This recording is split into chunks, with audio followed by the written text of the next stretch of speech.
Hello. Welcome to part 3 of 3, looking at the Minotaur. We looked at regular smoke, we looked at legendary mod smoke, and we're finally on to Radar Minotaur.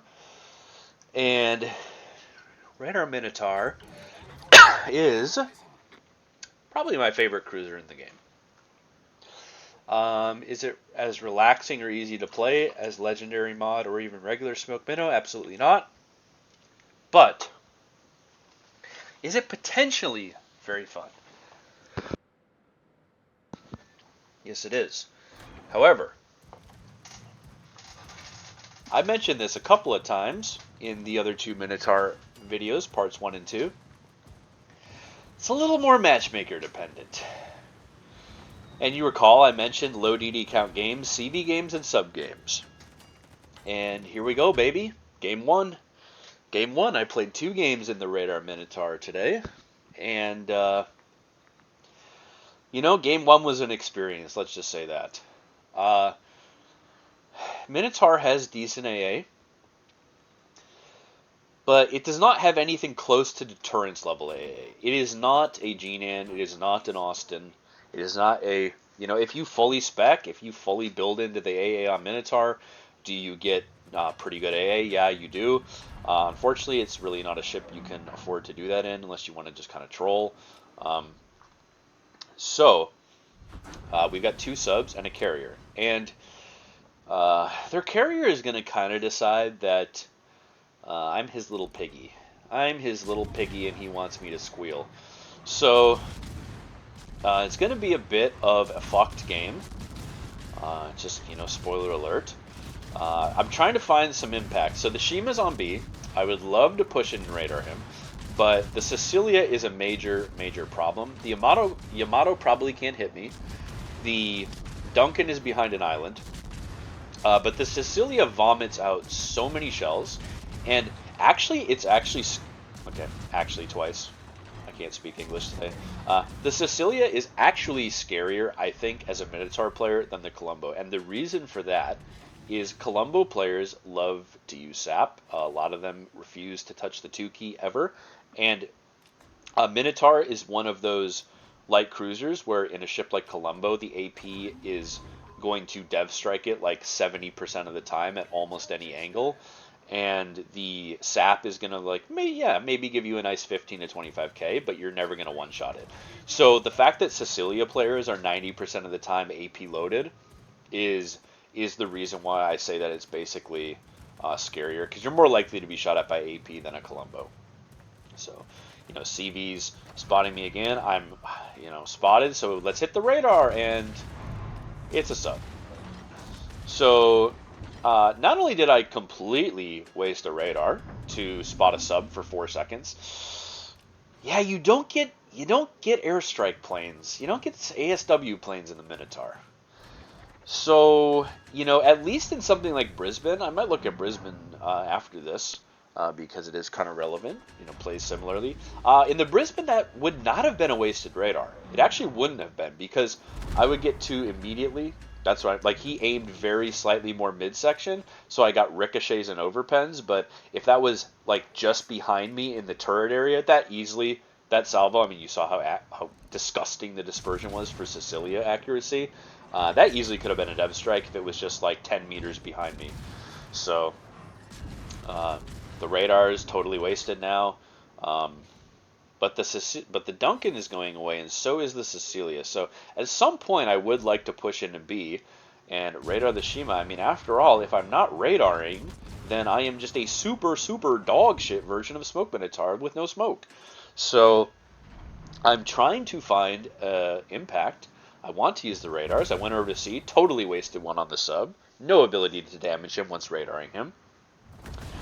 The planes, the CV is permanently dropping fighters to spot me. That's every squadron of fighters is just dropped on my forehead this game. He's probably quite possibly another matchmaker monitor enthusiast. But fortunately it's just the Shima that can hit me. But I want to push in, but what I'm kind of doing is I'm kind of trying to wait a little bit. I want that Castilla to get a little farther away, and I want that Sicilia to get a little farther behind the rock. And there you go. He's behind the rock. Castilla's permakiting.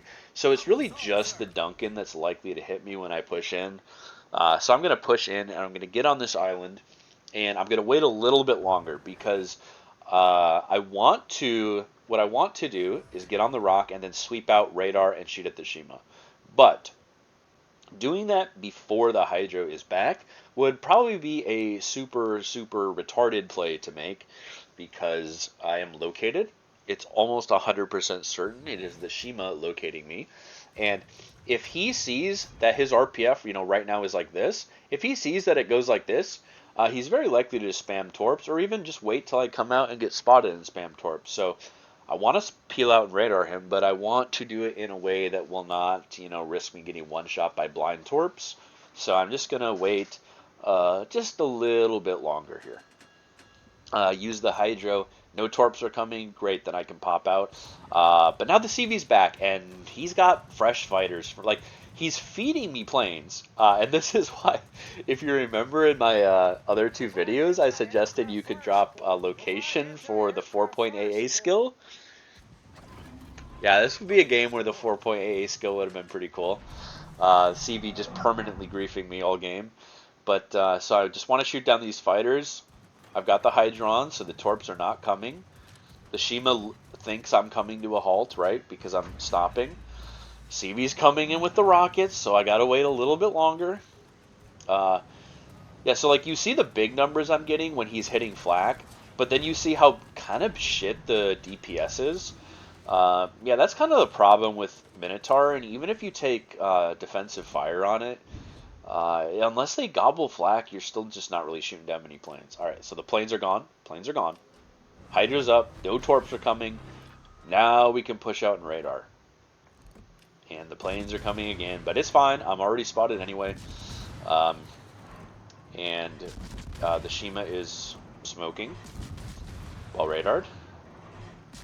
Interesting play. And the Adriatico, even with me spotted a good 30 seconds ago, came into my radar range. So that was pretty cool. And this is what I meant in the other video when you don't kill DDs unless they suicide. Is this Shima didn't even play it that well. He stayed broadside to me for way too long. He kind of objectively wasn't even playing that well, but he wasn't completely fucking retarded. And he, yes, went flat, but then he insta turned out immediately and pointed his ass at me. And then all of a sudden my damage on him goes to 0, right? So, I mean, I'm just kind of resigned to getting spotted here. I'm just shooting the Vermont a little bit because the planes are here. They're gonna come back for me. I mean, I have the ability to predict these things. You might consider me the Nostradamus of World of Warships, but this, and it's I'm kind of bitching about getting permagriefed by the carrier, but kind of like in the Legma video where you saw those matchmaking monitor enthusiasts wanting to do nothing but blind fire me. It's important to acknowledge that while it's frustrating, it's probably for the good of your team. So while while I do find it incredibly cringe, how this division is playing and how the CV particularly is playing, it's probably a really good thing because while I don't really have the turret style anti-air, obviously it's way better for my team if the Richthofen griefs me instead of going for the Colombo or the Auckland where he will very, very, very reliably, triple sit them with AP bombs, right? So, and I will shoot down a lot of planes, and he keeps dropping fighters on me, and I'm shooting down fighters for free. So yeah, it's aggravating, but it is, probably good, probably helping my team win quite a bit that they basically don't have to deal with the carrier. Castilla died, the only crossfire on me, which is super good. So now I can kind of insta push back into B. My radar's back up. So we can now go into B and fight the Shima and the Lightning. The CV is, of course, flying over us again. Of course, of course, of course. And the Minotaur radar is really incredibly oppressive. You have the same duration as the Wooster. You can get them both to like I think it's 54 seconds. Yeah, 54 seconds, which I think is the same as Wooster. But it's the fact that you have 10-kilometer radar on 9-kilometer concealment and a 1-minute radar. I honestly feel like it's a bit much. I actually really just don't think this is a balanced ship at all. Um, I think that when you take like legendary smoke mod, you're just like an unkillable smoke farming demon from hell. And then when you take radar mod, you're like probably the most unfair cruiser in the game to fight as a destroyer because they can never spot you without investing huge amounts of HP. It's I don't know. I don't know. I mean, I guess the boat is bound. I said this about some other ships. I said this about Marceau, I believe, in the Coal Destroyer series. But a ship being hard to play doesn't make it balanced. Like, just because the Minotaur with radar requires a high skill, to not, like, blow up and to get value out of the radar, like, I just don't think it's fair, really. I mean, I honestly don't know why it has 10-kilometer radar, like it should have 9, which would still give it stealth radar, right? Obviously, it would still give it stealth radar, but you would at least have to like be more hard committed into destroyers to use it on them. I don't know. Maybe I'm the only person in the game who thinks radar Mino is like OP, but I do really think it's like just straight up OP. Um, and even like Smoke Minotaur is kind of overtuned. I mean, the DPM is just way too extreme. Now, obviously, when people have like hands, the damage output does kind of fall off a cliff. But the problem is in randoms, there's so many ships, and there's so many ships that your team and the enemy team, everyone is angled to something all the time, right? It's not like ranked or clan battles where the Minotaur is of super dubious use, and I would say the Brisbane is like straight up better in a ranked or clan battle situation. But it's I don't know. This DPM on destroyers with the radar, I mean, kind of a suffering game. The very, very, meh damage. But this is kind of the trade-off you take when you play Radar Minotaur is you like are going to guarantee your MVP every game or close to it, and then do less damage, right? So that is the trade-off. You're never going to farm in Radar Minnow like you would in Unique Upgrade or even Smoke Minnow. It's never going to happen because any damage you get on battleships and cruisers in Radar Minnow is damage you can get in the other builds of Minotaur, but with the benefit of having the ability to smoke up, obviously. So, I mean, even with that Shima not playing super optimal, see, we still couldn't quite kill him. Um, yeah, it's just not. It's really really unfair to play this thing against like average destroyer players because they don't know to like not go flat to you and let you like 4 to 8K chunk them. But yeah, against better destroyer players, there is a little bit less utility in the Radar Minotaur, and there are situations where like the Brisbane even could do better. But certainly in random battles, the Radar Minotaur is like an absolute monster. It just bullies destroyers so incredibly, incredibly hard, and it's a lot. I think it's an arguably like a more interesting play style than even Unique Upgrade Minotaur.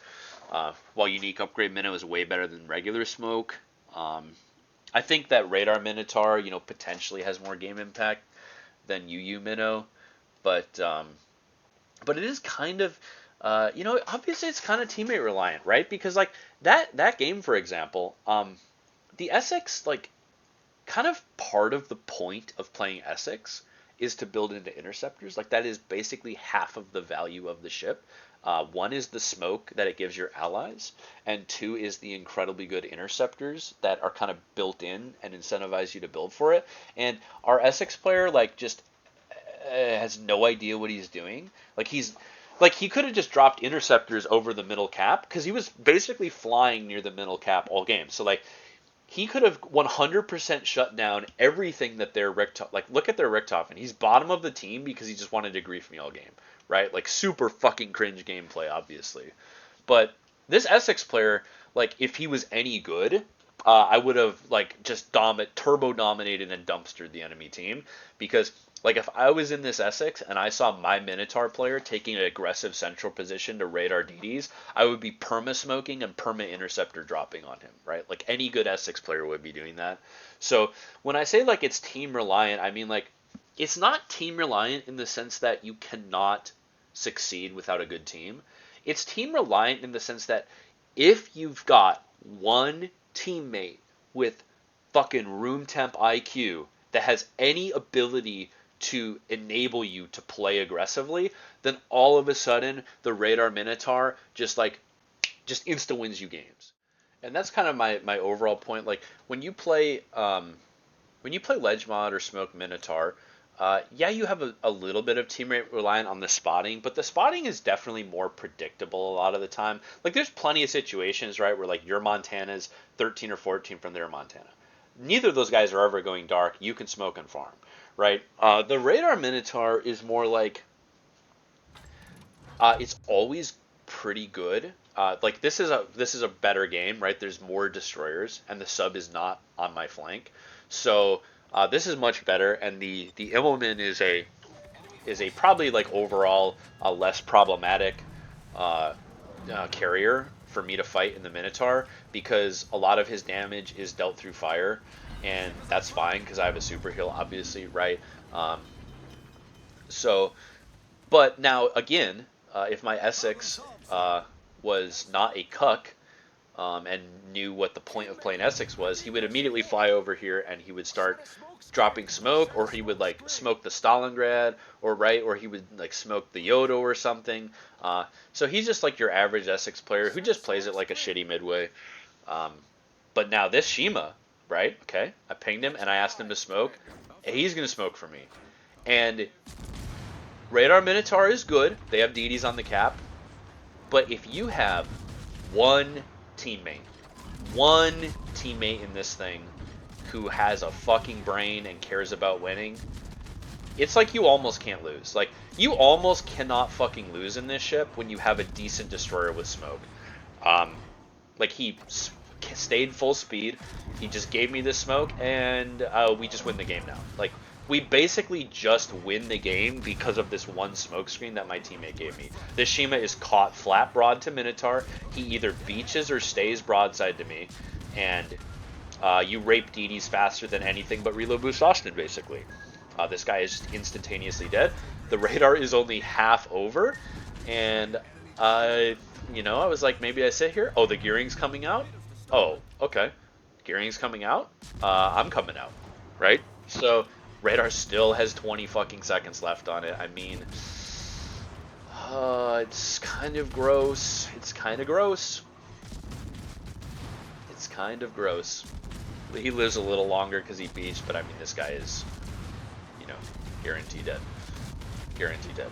So, what's the difference? The last game, I had to play super cautious, super squirrely, super passive, super careful.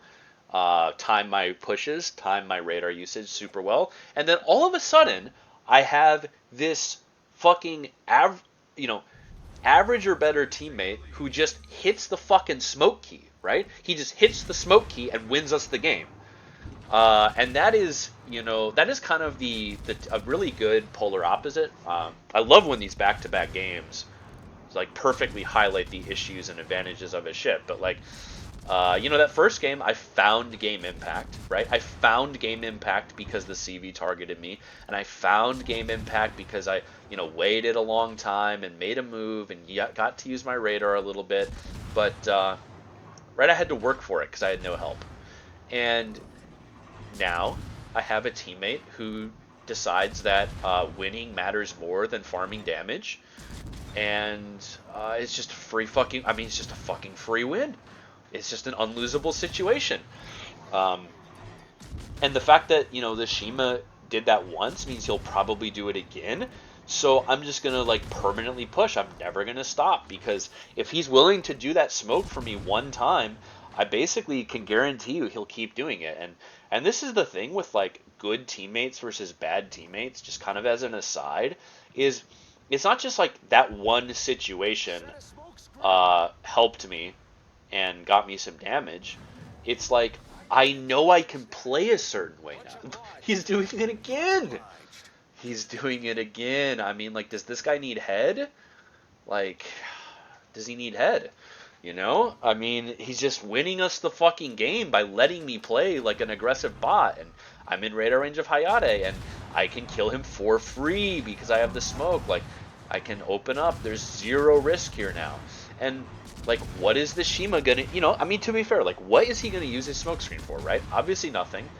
Obviously he has nothing better to do with it, but, like, even the fact that he has nothing better to do with it does not mean that he would use it. That, like, your average destroyer player who has smoke, it's like, I'm in my Shima. That means my smoke is for when I just, like, rush into a battleship, get spotted at 5-6, and have to smoke, right? That's how 90% of Shima players play the ship. Um, I don't even know what this guy's stats are. I mean, he's not in a clan, so I would, like, imagine they're not amazing, but he's a very, very big reason why we won this game for free. Um, those destroyers at sea were really bad, and the Napoli interprets are really bad aimers, so could I have made that same play in Radar Mino with zero help, stayed spotted the whole time, and gotten away with it? Yeah, maybe. Maybe. Definitely could have happened, but I mean, I'm on full HP because, like, nobody can shoot at me because this Shima is smoking me, and now he's going to spot the flank. I mean, it's wow, it's really, really rare to see this kind of fucking intelligence from people in a Shima, man. It is extremely, extremely, extremely rare. You love to see it, but you very rarely see it. He's a 17-9 Shima too. Um, which is, like, legendarily rare. I mean, the odds of a 17-9 Shima player having a brain is, like, uh, extremely, extremely low. There's probably a bigger chance the Libertarian Party would win a presidential election in the United States than your 17-9 Shima player is this capable of thinking. So, very cool and very empowering to let the Radar Minotaur just fully abuse the team. And this is what could have happened in the first game if my Essex had a brain. And again, this Essex does not have a brain. He is not, trying to smoke people, which is kind of like 90% of the reason to play the ship is the smokes and the interceptors. If you're not utilizing smokes and interceptors well, then you probably shouldn't play Essex. But people load up the Essex and they play it the exact same way they would play a midway, but for way less game impact. So, unfortunate, but it happens. So this game is won. This game was basically won at the very, very, very start of the game. This Brisbane is going to just come out, which is very cool. And, I'm obviously going to instantaneously delete him. Minotaur Citadels, ultralight cruisers around the 10, maybe even a little longer range mark. So anytime you get people going like flat to you at this range, it's just a GG moment. And I think this guy is, so that's like the first, so right here, this is the first time my Essex, to my knowledge, has like used the smoke that helped anybody. So, just like a little mini tip. If you're playing Essex and not smoking and using interceptors, then just play the midway, man. But yeah, this game is 100% over. This is why Radar Minotaur in a division with any destroyer is fucking disgusting. This guy's not even in my div. I'm solely communicating to him with the hotkey commands, and he's basically like almost as useful as someone literally in my Discord in a div with me. So that's why this ship, it's like you play it with any destroyer with smoke, and it's like an instantaneously like 80% do a win rate kind of ship. It's fucking disgusting. And that is what I mean by the highs and lows when I said in the other video. I think this game completely crashed, which is pretty cool. We'll pull up the scoreboard here in just a second. I lied because that replay was permanently bugged. But yeah, MVP by a mile. Just as a quick little rant here, not really a rant, just an observation. That Shima who facilitated us shit stomping our flank and kept smoking me and guaranteeing I could never die. Yeah, he basically got no reward for that. I truly don't understand how wargaming does not have the technological capacity to measure smoke impact, because it's actually quite fucking simple. The game knows when you are in a smoke screen, and the game knows when you get damage, and the game knows when you receive potential damage. So all wargaming would have to fucking do is just for that Shima, any point of damage I get from a smoke that he left for me, even if it's my spawning damage, right? Like I radared the DDs early and I got the damage. He should get the spotting damage. He should get the spotting damage. It should count as spotting damage. There should be a metric in this game.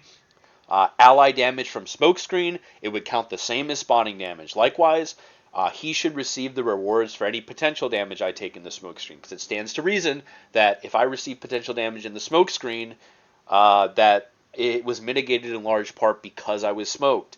So I don't understand why it's so fucking difficult. Wargaming, just literally give people the rewards. At minimum, the damage reward, because the game absolutely has the ability to know if you did damage from a smoke. It literally knows if you're in a smoke, and it knows if you get damage. So the fact that, yeah, he was like basically near the bottom of the team, despite the fact that he was kind of like objectively one of the three most important people on our team to winning that game, uh, is kind of disgusting. And that's why, like I was complaining about Essex players earlier, that is why Essex players play like fucking bots and they play it like a shitty midway, is because you don't get any reward whatsoever for winning your team the game by smoking allies. So quick rant aside. Going into the build, this is the objectively correct build. You would not change a single thing here at all. No, you would not change anything here whatsoever. And then the captain, this is now kind of, I think, objectively the correct build. I did say how on regular smoke Minnow, there's quite a few skills I would change, and then on unique upgrade Minnow, I would keep everything but radio location. I would keep radio location. I think that radar Minotaur is probably one of like two or three cruisers in the entire game where this skill is good in randoms. Now, obviously, in a mode like clan battles, right? If you're playing clan battles competitive, then RPF on many cruisers is instantly kind of more valuable than a lot of other skills.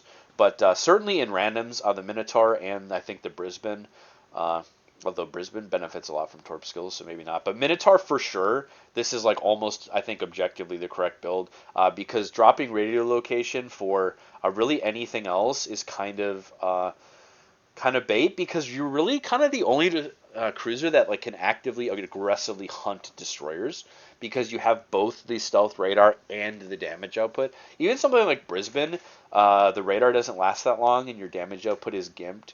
So even if you try to hunt DDs in Brisbane, you kind of don't even do as well necessarily as Minotaur sometime. So you can make a case for grabbing PT, but then you would have to drop duration on the radar with the improved skill. This is like, a solid 7 seconds, I believe, of radar. And again, I don't care. Listen, if I'm in a Minotaur, dude. I'm in a radar Minotaur. If I'm radaring a destroyer, it means everyone's looking at me. Okay, a safe assumption. The whole team is aiming at me. Yeah, I recognize I'm a PT hater and most people love that skill, but I don't know. I just feel like it's like super fucking obvious, and I'm not trying to rock camp a ton in Radar Minotaur. This skill mostly has a lot of value when you can potentially be cross mapped, but yeah, this is the build. And then if you really didn't want this and you are like, I can't play without priority target, I would give up radio location for PT and either the AA skill or Torp Reload. Torp Reload's kind of worthless on Minotaur because you don't really have spammable torps like you do even in Brisbane or Jinan or some of these other ultralight cruisers. So the torps in Minnow are very much more like a anti-rush tool. There's situations where you can self torp and spam, but for the majority of the part, it's like you are getting pushed and you need to actually hit torps, and the reload on them is not as crucial. Like I would legitimately say dropping RPF for torpedo damage and something like that and would be even better. Really, I would probably say that, or dropping it for the AA skill, as you saw, especially in that first replay of this video. this comes in handy because CVs are like semi-aggressive, semi-incentivized to grief you in Radar Minnow because you can never get dark and you don't really shoot that many planes down, and every armament in the game does like big damage to you, like skip bombs, rockets, everything, bombs. There's kind of no damage you really reliably mitigate, and also the whole enemy team will shoot you when you're plane spotted. So I will say you're probably incentivized by CVs to grief more than a lot of other ships. So this is really not a bad skill. If you wanted to, throw radiolocation on there, you could. But this is the build I, kind of settled on about 100 games into playing Radar Minotaur. Uh, I kind of have no life when it comes to. This is one of my no life ships. Um, it's I have quite a few games in it. I have quite a few games in it. If we sort by number of battles, uh, it's my most played cruiser. There you go. And now these days I kind of equally play it with Radar and the unique upgrade. I think Radar is still probably the most fun and has the most potential to win you games, as you saw perfectly demonstrated in that second replay, where the addition of a semi-intelligent teammate and Radar Minotaur basically insta-won my team the game, like in the first 2-3 minutes. And there's not a lot of cruisers you can impact the game like that in. Even something like Worcester, you got to commit like a little harder. Des Moines doesn't have like the DPM or the concealment or the radar duration.